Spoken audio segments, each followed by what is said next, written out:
So moving to Florida can be tricky and can be a little bit overwhelming, but if Vero Beach has caught your eye for any reason at all, what I'm going to do in this video is I'm going to pull up the map and I'm going to go over everything that you need to know from top to bottom, east to west, Vero Beach. This is a long overdue video, but we're going to dive into that right after this.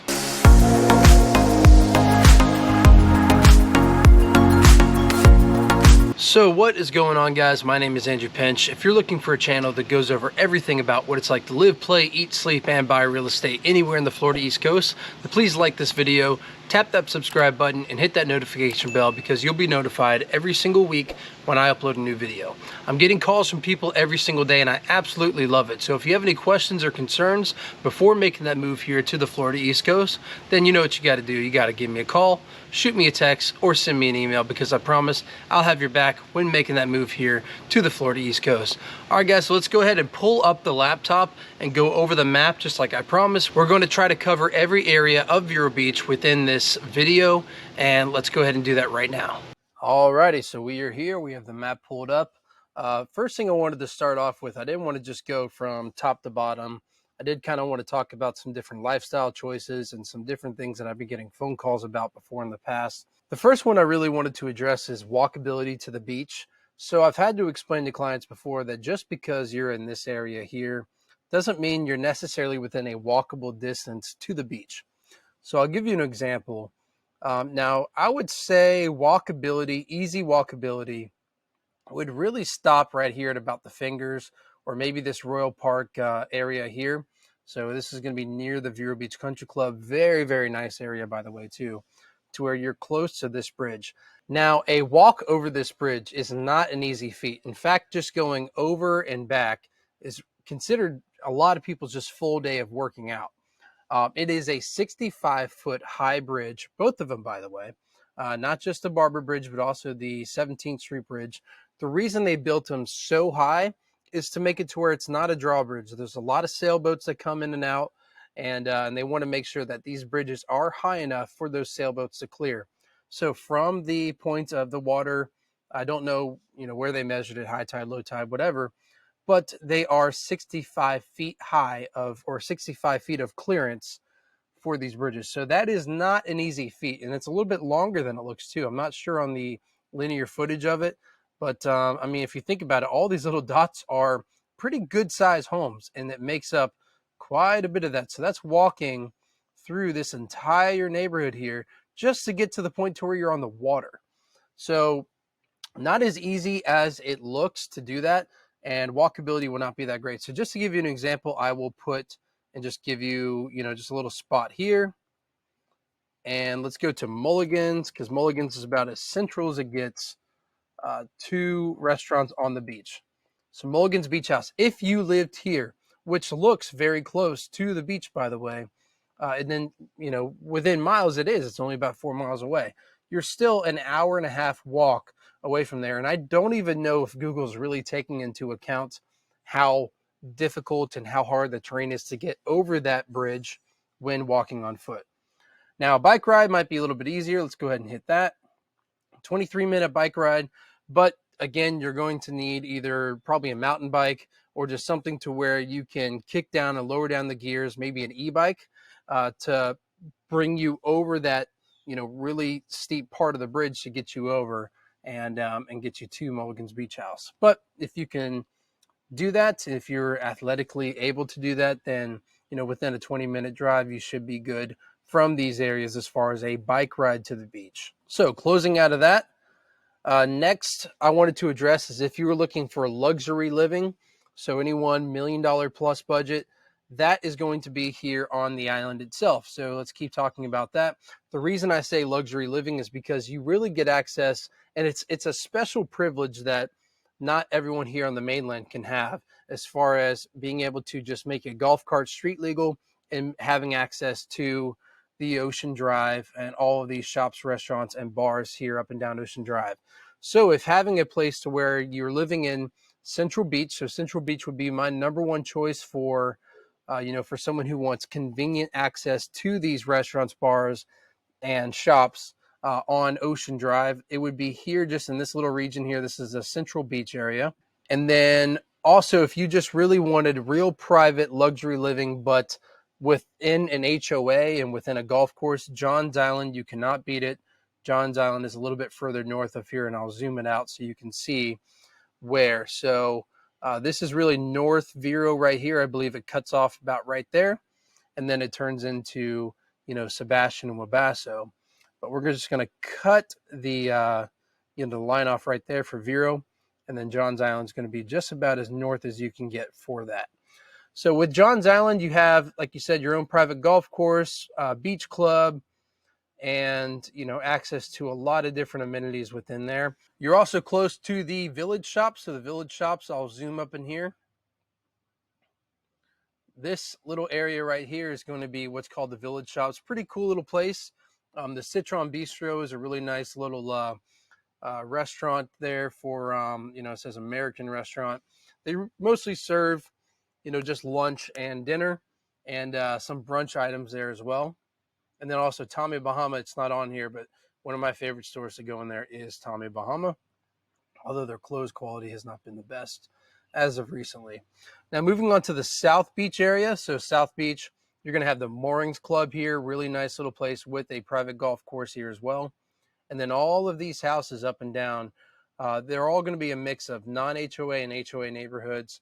And this is really where you want to live if you just want to be away from the hustle and bustle and not have a lot of traffic in your area, while also having a luxurious house, of course, within walking distance to the beach. So this is more the private folks. So people who want to keep it, less traffic, more private. This is going to be where you want to stay if you still want to continue living on the beach. So let's also move on over to the other part of Vero Beach I wanted to talk about. So Pocahontas Park here is going to be where this really starts off, downtown Vero. So there's the Bagel Cafe, Beach Bum Bagel Cafe, Pickleball, Pocahontas Park, Edgewood Eatery, Sean Ryan Pub. All this here, this is all going to be 14th Avenue. And 14th Avenue has a lot of, this is our downtown strip. We've also got off of 14th Avenue, American Icon Brewery, which is a pretty cool little building that they rehabbed right off the train tracks there. So they took an old building, left a lot of the original parts of that building, and then just turned it into a brewery, which is pretty cool. And this right here, so anywhere within this area, all these houses in Central Vero near 14th Avenue, if you wanted to be close to it, I guess, McCanch Park over here is going to be technically real close to 14th Avenue, especially this section right here, all walking distance. Some of the homes up in here are going to be walking distance. So Central Vero, that is going to be where, if walkability to the downtown strip of Vero Beach is important to you, that's where you want to look. So now I wanted to start on the most northern part of Vero Beach, which is going to be the largest community that Vero Beach has, which is Vero Lake Estates. So Vero Lake Estates is going to be a pretty cool area. Here up in the front, you've got a mixture of houses that are on a little bit more property, more spread out. So you can see that here. These guys especially here, it looks like they've got more, more land per, per lot. Once you get going into the middle, you'll see the houses really squished together. So let's kind of zoom in here. You'll see these are just standard lots, about 0.22, so just under a quarter acre each. Are going to be what the standard lots are in Vero Lake Estates. And then up here in the northwest region, we've got what's called Pine Lake Estates. This actually does not connect. So you'll see a little trail there. You're going to need a four-wheeler to get through there because that does sink in, and I believe that's holding a lot of water right now. So Vero Lake Estates and then Pine Lake Estates here up in the northern part. Two different areas there of North Vero. What I like about it is there's no HOA, but it is dirt roads, well water, and septic tank for the majority of the house. So I do have a listing that is under contract right now that does have city water or county water. That rarely happens, hardly ever happens at all, honestly, within Vero Lake Estates. But I think it's just off of the main road. So anything here or anything off of where this street actually connects it to is going to be where you find that county water. Within the middle of the Vero Lake Estate, that's all going to be dirt roads, well water, and septic tanks. So D.R. Horton did just buy this. This is going to be Blue Water Bay. So you can see nothing here. This was actually a failed project back in 2006, 2007, right before the crash started happening. They developed this, and then whenever it fell out in 08, that's whenever this got put up for sale. It's been for sale for that long, and it was finally bought by D.R. Horton, who's going to start developing in here shortly. So now working our way down within Vero, north part of Vero, some cool parts I wanted to kind of highlight. So let's go here to the northwest part of Vero. So you'll see here we have a lot of 10 and 5 acre parcels. So these people here are living large. If you're wanting a more of a, horse ranch, equestrian club, that type of living. Now, a lot of these places are going to be in the millions of dollars, especially if the houses are newer and updated, just because the amount of land you have. So that's probably about 10 acres there. That parcel's 10 acres. So all of these here are roughly 5 to 10 acre parcels spread out through this part. So I believe that's probably 2 5-acre parcels there. And yeah, so that's really where you're going to get with this northwest part of Vero, the type of living you're going to see there. Now moving on a little bit further east, you've got the Sandridge Golf Club. So Sandridge is going to be, my favorite place to go play golf here. It's one of my favorite public courses to go to. You have a lot of little HOA neighborhoods spread out through here. So North Vero, Northeast Vero, just east of 60 or 58th Avenue. That's going to be where a lot of this new construction is being developed. So you'll see Bent Pine here. I'll zoom in. Bent Pine. A lot of this is going to be cleared and putting in new property. So you can see here, this is just vacant lots. It's probably not updated. A lot of those houses are probably built by now. This is where a lot of the new construction is being put up, especially through Waterway Village. You might have seen, I'll put it up on the screen here where I go over the preserve at Waterway Village. The preserve is going to be right around here, and they are in the process of clearing out this land to continue the second phase of this neighborhood. So all the new construction neighborhoods really are going in this northeast part of Vero. So preserve at Waterway, Bent Pine area over here. You've also got the Lost Tree Village from D.R. Horton. You've got another neighborhood from GHO, and I believe that's all going to go in this area here. So if new construction is what you're looking for, the North Vero is really going to be where that's going to be done. And then you've got a Publix just within close driving distance from these areas here as well. All right, moving on down near the northeast part of Vero, you've got Grand Harbor. So Grand Harbor is going to be off of Indian River Boulevard.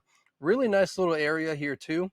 So this is really just so you've got the Grand Harbor Golf and Beach Club.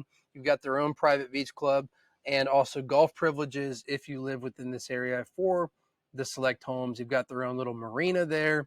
So lots of cool things happening over here at Grand Harbor.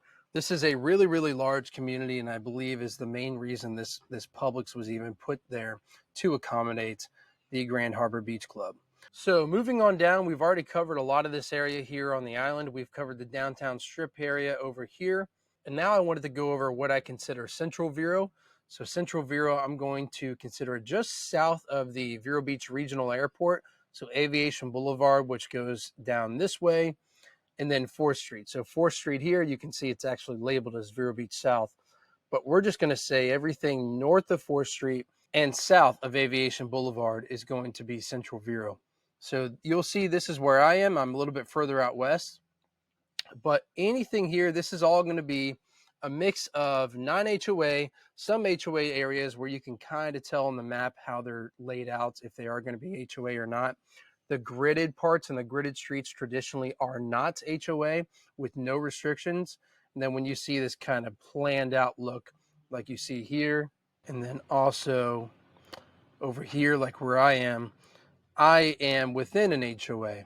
So let me exit this out here. And that way you could just kind of see that most of the newer construction, like where I am, is moving its way out west. And you can just see all of the vacant land within here. So Central Vero, really cool little area, non-HOA, middle of the road as far as the price-wise goes. I'm not going to go over the prices of Central Vero because it could change over time, and we have no idea what the pricing is going to do. But typically just middle of the road pricing, the if you wanted to be within Central Vero. Now moving on to east of US 1. So US 1 is going to be this road right here. So anything east of this is going to be, again, the Vero Beach Country Club area. Very, very high-end neighborhood. And also a lot of these houses were actually built as early as the 1920s and 1930s. So pretty cool area, very historic area. And also, if you go a little bit east of that, you've got the Fingers. So if canal access and deep water canal access is important to you, a lot of these channels are 8 to 10 feet deep. So that should be plenty for you to get your boat in and out of it.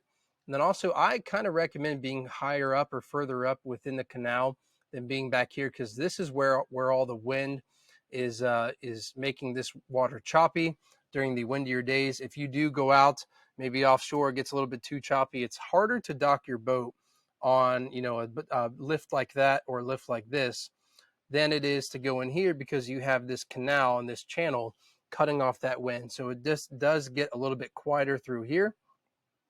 So it just does make it a little bit easier. So the Fingers, very nice area. I know homes in there are going for a premium at the moment. There's a Young's Park right here. So this is a cool little public park where people can hang out. And then over here, you've got a condominium down south of that, of the Fingers area.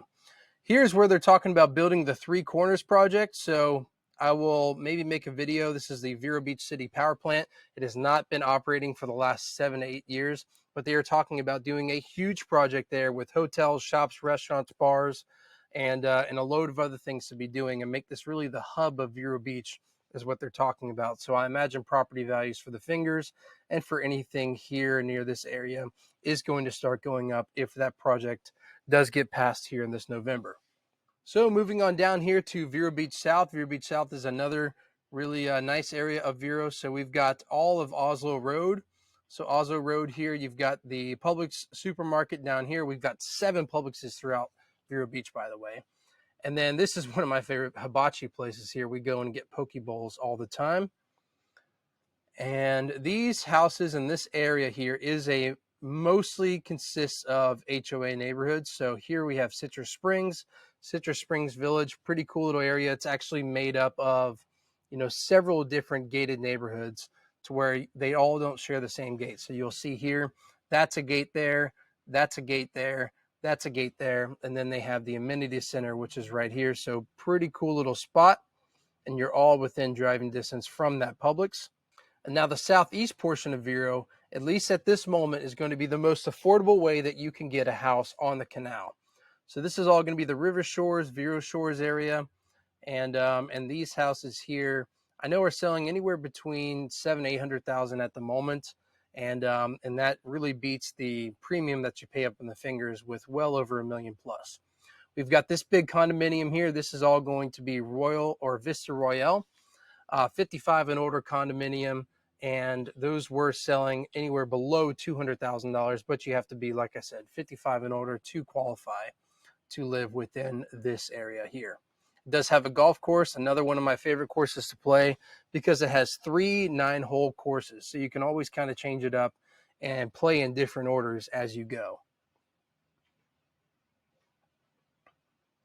Another popular spot of Vero Beach is going to be around this Indian River Club area. So this is all going to be Vero Beach Highlands. And within the club itself is actually a really nice area. And then around it is going to be the Highlands. More affordable homes in the Highlands, and it is scattered lots with no HOA. So a lot of new construction homes are being put in there. And if you look over here a little bit further west from the Vero Beach Highlands area, this is all newer construction areas. So this is going to be the Falcon Trace. D.R. Horton now owns Falcon Trace and is currently building in there. And then also you've got the Millstone South, Millstone North over here, and then also Falcon Trace connected, as you can see here, on this southwest portion of Vero. And then if you go further west of that area, you've got, again, more homes sitting on more property, 10 plus acres of property, it looks like over here. And if that's something that interests you, you want to have your own, you know, private area, then Southwest Vero can be the spot to look at there. So east of 95, all of that over here, northwest and then southwest Vero is really where it starts to open back up, and you start seeing those estates on those 10 plus acres. So guys, that really wraps up the video. That's all of Vero Beach in a nutshell, opening up the map. I'm glad we were able to knock that out and go over everything together. Again, if you have any questions or concerns before making that move over here to Vero Beach, please give me a call, shoot me a text, or send me an email, because I promise I'll have your back when making that move here to the Florida East Coast. You guys have a great weekend. Thank you so much, and I'll talk to you next week. Bye.